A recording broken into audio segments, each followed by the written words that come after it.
ইনশাআল্লাহ আমিনুল জিতলে পরে, ধানের জিততে পারে 13 তারিখ থেকে আমিনুল এলাকার মানুষের দেখভাল করছে কিনা, এলাকার উন্নয়নের কাজ করছে কিনা, সেইটি দেখার দায়িত্ব ইনশাআল্লাহ আমার।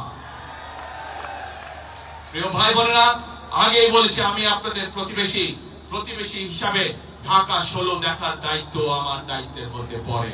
ইনশাআল্লাহ আপনাদের সন্তান হিসাবে, আপনাদের প্রতিবেশী হিসাবে আমি আপনাদের সাথে যেমন আগেও ছিলাম, ইনশাআল্লাহ ভবিষ্যতেও থাকবো।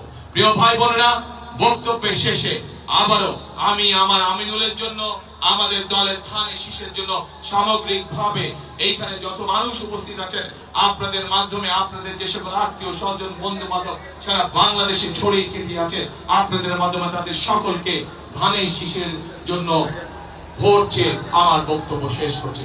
ইনশাআল্লাহ সকলে ভালো থাকবেন, আমার জন্য দোয়া করবেন, আমিও দোয়া করব আপনারা যাতে ইনশাআল্লাহ সকলে ভালো থাকবেন। আল্লাহ হাফেজ।